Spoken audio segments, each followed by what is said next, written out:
Clare Assante, welcome to Unbroken. Hi, Alexandra. Thank you for having me. My pleasure. So, why don't we begin? Tell us about your background and how you got interested in the three principles. Okay. So I was kind of a very worried child. Spent my whole childhood just worrying about things and not really knowing that that was what it was. And as I got a bit older, it sort of took hold as anxiety, really. And then I struggled with severe anxiety for about 25 years, really. Mm. And it just kind of got worse and worse. And I literally tried every single possible thing that I could find, threw a lot of money at it. Um, and even these kind of weird and wonderful things that you think, oh, maybe this is the one. And I did find a lot of the things, temporarily did the trick, and you're like, right, that's it, I found it at last. And then it was just, I think, where it just didn't shift enough, nothing shifted enough, so then I would end up kind of back to square one again. And then eventually I found the three principles, which was just something completely different. Hmm. um, Yeah. Can you describe the sort of the difference between the two approaches that you saw? yeah, yeah, I think the main thing that I would probably describe it as is the fact that with all the other things, you're basically trying to fix the behavior. So it felt like white knuckling, and you're just not really getting anywhere with that. Whereas with the three principles, you are changing something so deep within you that once it's changed, there's no going back. I Mm. always sort of say it's like when someone shows you a magic trick and you're completely fooled by it, and then they show you how it's done, and then you're like, well, I can't ever believe in that again. And that's what the three principles gave me. It was like having an instruction manual to my mind, my feelings, my emotion, everything, where I couldn't look at it in the same way again. Hmm. It just looked completely different, and I think that's what, like, almost like a soul shift is, isn't it? Where it's so deep you can't ever go back again.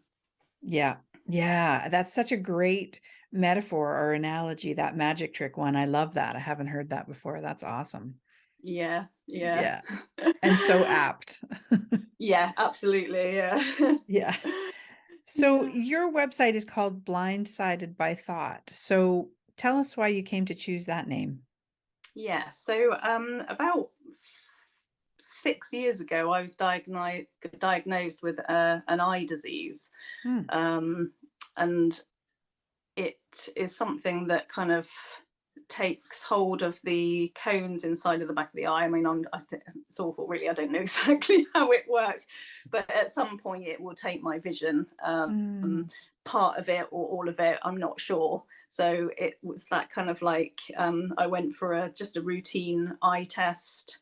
They obviously saw something, sent me to the hospital, and the doctor didn't even really tell me what it was. It's like, oh, you've got this thing called retinitis pigmentosa. I was like, well, that's a bit of a mouthful. I must Google that when I get home. Googled it, and it had like blind, blind, blind. I was like, that Mm. can't be right. Surely they would have made a bit more of a fuss or given me a leaflet or a website to look at. But yeah, that's what it was. So then I was kind of thrown into this world of the complete unknown, where everything I looked at, there was no specific time scale. Nobody could tell me when or how, or everybody that you looked at was completely different, so there was no kind of nailing it down of, it's almost like, oh, in 5 years you will go blind. You almost feel like you could maybe kind of cope with that because you kind of know what's coming, but it's that real, who knows. And luckily, I'd already come across the three principles.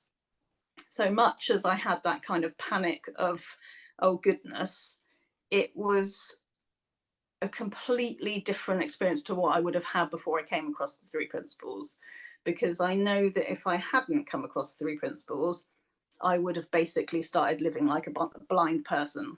like living in that kind of fear of, oh, this is going to happen, that forward thinking of your mind, or how am I going to cope? But actually, I tend to ground myself back to, okay, well, what's true now? Today I can see. Mm. But that's, and weirdly, like I started up my coaching business, and I was like, oh, what can I do for a name? What can I use? And just typical kind of was out for a walk one day. I was like, I know, blindsided by thought. I was like, wow, that's a good one. Yeah. Exactly. Well, and it has so many meanings, doesn't it? So Yeah, you've embedded the word blind in there because of your situation, and then it points to the way that thought just can hijack us, when we don't completely. understand it. Yeah. Yeah, Yeah. yeah, completely. I mean, it takes the wind out of you sometimes. You're thinking, doesn't it? Hmm. Yeah. Well, and I love hearing that you say that you had already found the principles, because I imagine with the experience you had with anxiety in the past, and then if you layered something like that, your eye situation onto it, uh, I can't even imagine how much suffering that would cause without this understanding. Yeah, and I find, if I ever coach people around health anxiety, Hmm. that's exactly what it is, where the fear of what's going to happen takes over. And even with a diagnosis, and not taking anything away from the fact that people do have some horrible diagnoses, um, it's a different feel when you can deal with it one moment at a time, to clouding yourself with that fear of what's going to happen. I mean, I live in the country, so not being able to drive for me is quite a big deal. Mm. So much as obviously I have given it thought, because that's what humans do. But it would be moving, and changing everything really, and being kind of in a town which I'm not used to, and all those things. But again, that didn't take hold. It was just, again, kept saying, well, what's true now, Mm. today? Right, right. Yeah. And I find it so fascinating that we so innocently can take that kind of thinking, the anxious, nervous thinking, and view it as information. I mean, rather than um, just the fact that it's pointing to our state of mind in the moment. Yeah, Seeing that differentiation has been so big for me. yeah, yeah. That's it. Yeah. That kind of, hanging on to, you do go down that road of like a line of thinking, don't you? And sometimes you don't know how you've kind of been dragged so deeply into it. It's like, how did that happen? Yes. Yes, Even like exactly. conversations that you plan to have with someone, like, if you think, oh, I'm going to see that teacher in a minute, I'm going to go and talk to them about my child, and you play it out in your head as though that's helpful, and we don't know what's going to be said, do we? Exactly. Yes. Yeah. Yeah, exactly. I do that on this podcast sometimes. Yes, I bet. Yeah, she'll say that, and then I'll say And this, then and I'll then say she'll say this. Yeah. Exactly. that. Exactly. Yeah. Um, and so I wanted to ask you, you went through training with Dr. Amy Johnson, I and did. she does focus on anxiety, but also on food related issues. Did you see Yeah. any shift in your own eating habits when you were going through that training or were learning about the principles? Yeah, I did, and that's how I found Amy. Because although Mm, I originally found the principles through Nicola Bird, I was struggling with an eating disorder as well. So mm, I was basically binging to kind of comfort my anxiety, really. And obviously, now I can see it for what it is, but at the time when you're in it, it's really scary and horrible. And I can even sort of pinpoint where I picked up my habitual thinking. So I used to be a synchronized swimmer, and I did that for like years and years. I qualified for the Olympics, so it was quite a big part of my wow. my life, and I started that when I was 8 years old.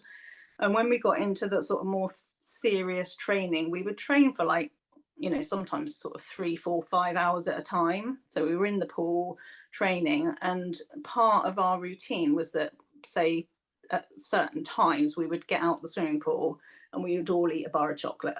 So it was ingrained in my mind that chocolate equals energy, rest.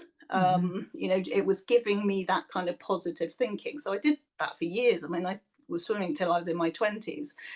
So that was in my mind of something that would help if I was feeling a bit like tired or, low or whatever. And then obviously, because our minds are just machines, that my mind just picked that up as something that would help me. So every time from then on, and that carried on when I gave up swimming.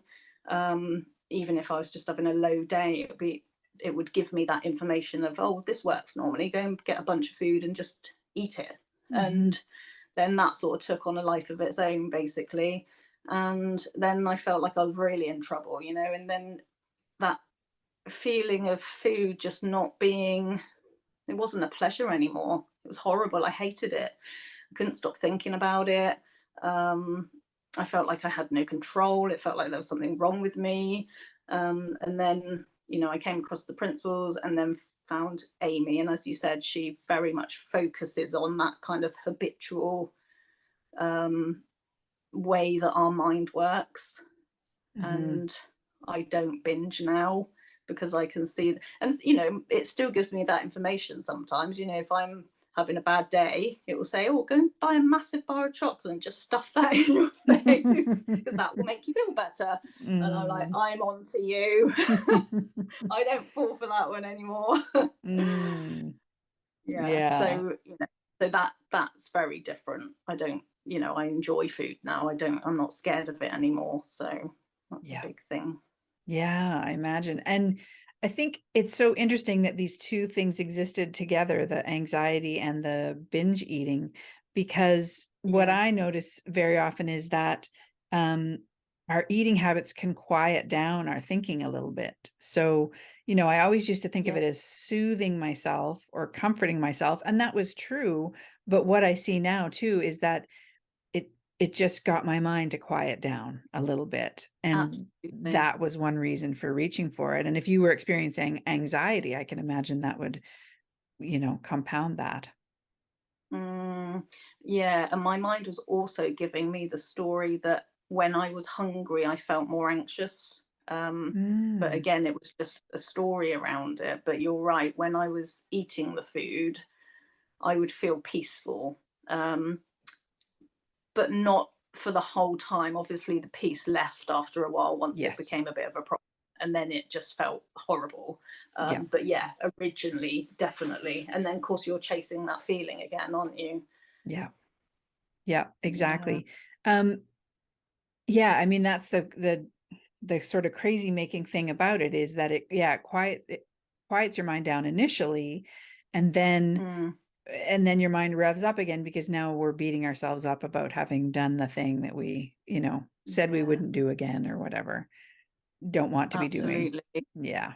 Yeah. Yeah. And like when you look at, when I coach anybody, everybody has some kind of coping mechanism and they're all different, but they give them the exact same result, don't they? Where, even if it's something like self harming, for that split second, they feel peace. And Yeah. that's what they're looking for. And then obviously it becomes a problem because it's not a healthy thing to do.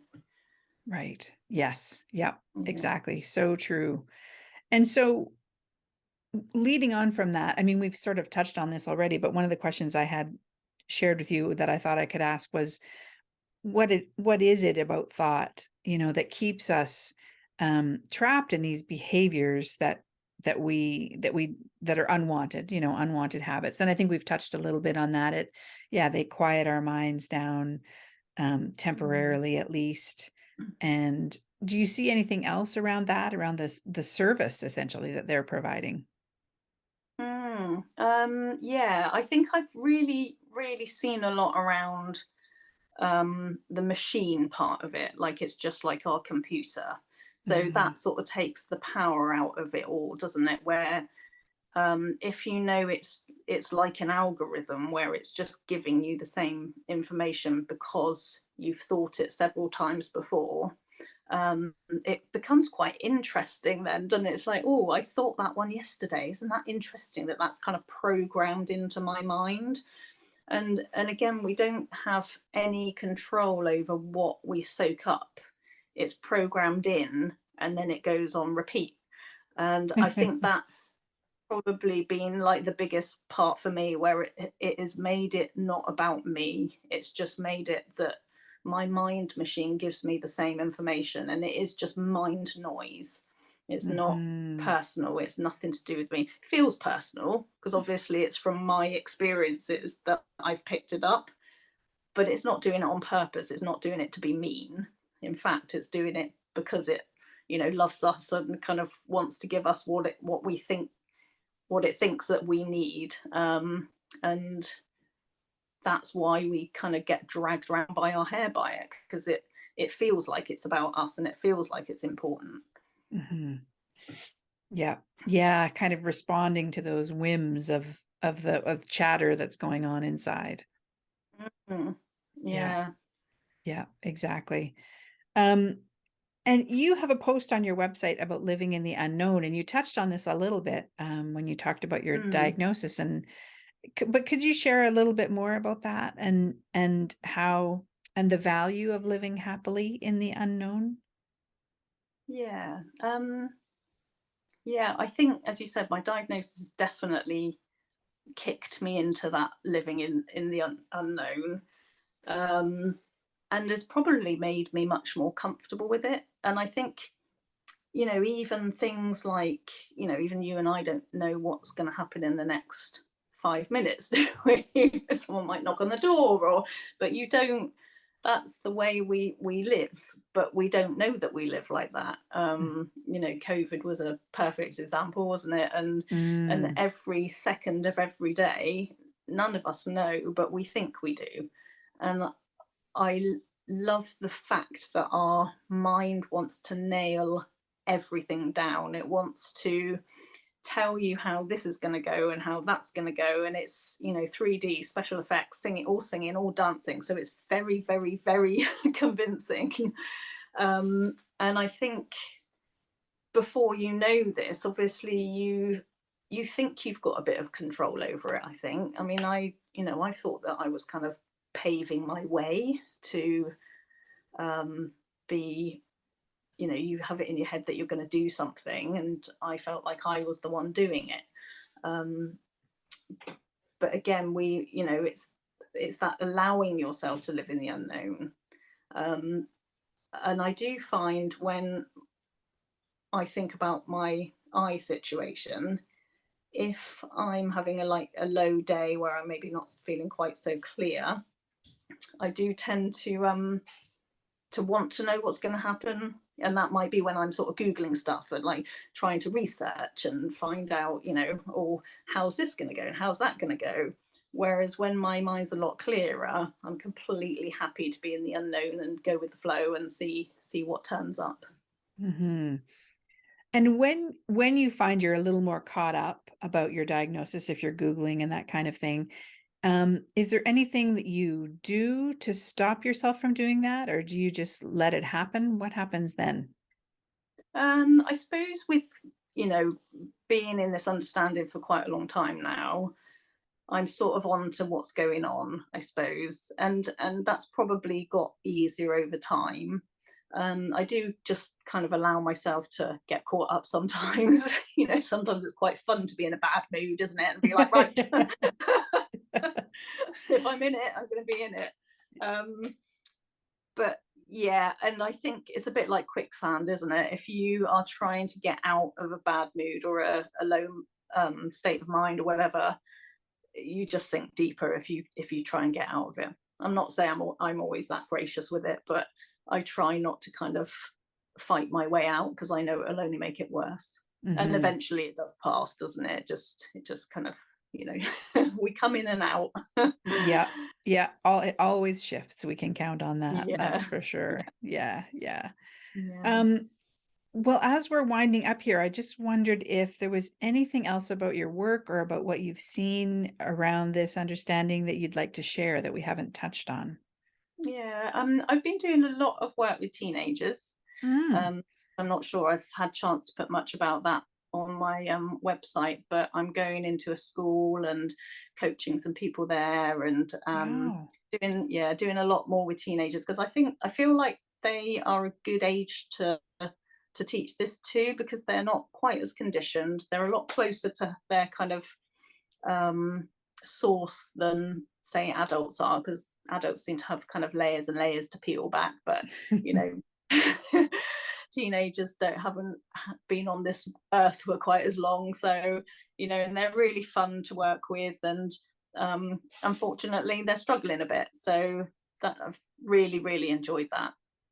Oh, that's amazing. Yeah, and I think Yeah, it's such a good point too about teenagers and compared to adults. When we're adults, I just get a greater sense of we feel like, well, I know what's happening and I'm yeah, going to defend my position. And yeah. this is how it is. Is there a little bit less of that, I'm guessing, with teenagers? Yeah, they seem to be a lot more kind of open to things, because you almost think that they're not going to be, because they might be like, well, what you want about? But no, they really are. And I think if you can teach a teenager about the role of thought, you're onto something big. I mean, when I look back, I think if I Mm, knew this when I was a teenager, what a difference. yeah, me too. And I like to think that if we work with enough children and teenagers, we won't have to ever coach adults again So true. at Yes. some point in the Yeah. future.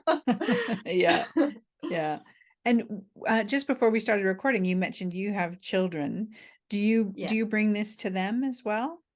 I really do. Yeah, I mean, I Mm, suppose because I live this way, it's unavoidable, because you know, it's they see it, they hear it. Um, Even things like if I'm really caught up in my thinking, I can tell them it's not you, that you haven't done mm, anything wrong. I'm just in a really low mood, and I'm seeing the world through a filter of distortion.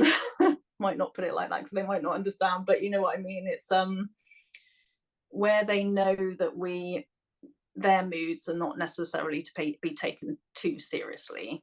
And also pointing out things like we always have like a place that we go when we're in a low mood. Like mine is quite often, I might look around the house and see them all on screens or something, and then freak out because I'm like, "Whoa, you're always on screens," which they're not. But you know, when I'm in a low mood, it looks like they are. mhm, And they all have their own individual places that they go. So I try and talk about that a bit and help them mm. to just notice it. Really, I think it's all about the noticing, isn't it? Yes, yeah, exactly. And I imagine that, when we're kids, I mean, I guess I should speak for myself, but I responded less to or less well when people told me what to do. Or how things were. But when an adult was kind of open and vulnerable about what they were going through, that really Mm, affected me. So I imagine by sharing with your kids, I'm in a low mood. This is, just what's going on with me right now. That would yeah, have such an impact on them. You're not pointing to them and saying, do it differently. yeah. You're just sharing what's going on with you. Wow. Yeah, Yeah. yeah, that's it. And sometimes they will even say to me, if I'm like, ah, they'll be like, oh, mother, you're just in a low mood. It's not me. And I'm like, well, it feels like it's you. Yeah. Oh, no, turning the tables. Yeah. Oh, that's great. I love hearing Yeah. that. And how did your work in the schools come about? I'm just curious with the It's teenagers. yeah, so it's a school that my children have gone to. Mm, I've got two teenagers and one younger one as well. So I just kind of emailed them and just it's just voluntary. I just said if you want someone to go in and coach 1 day a week or more, then I'm available. And you know, I'm so amazed by them that they're open to this, because a lot of schools have to jump through so many hoops, and they're a bit like, oh no, we'll stick to the normal way we do it. yep. And I think, you know, they've just really impressed me. So I emailed them and then sent them some testimonials. And some of the students that I've already helped from the same school emailed them as well and just said it's really, really helpful. And it's Wow. something a bit different. So, yeah, good for them. Yeah, yeah. And I'm encouraged too that the teenagers will step forward and say, "I'd like to talk to you. I'd like some help with whatever it Mm. is." That's really great. Yeah, because I think the route that, through the doctors and things like that, I think they're on like an 18-month waiting list. And, Oh, people can't wait that long, so some no. people can't wait that long. Some people can't afford private coaching. So at Yeah. least if it's available, and maybe we'll do like 6-week slots for them, so they know that every week they turn up and they have a session. Mhm. Hopefully I can do something there. Mhm. Oh, that's lovely. That makes my Yeah. heart so happy. That's Yeah. really nice. Well, this Yeah. has been amazing, Claire. Thank you so much for talking to me. So, Thank where can we you. find out more about you and your work?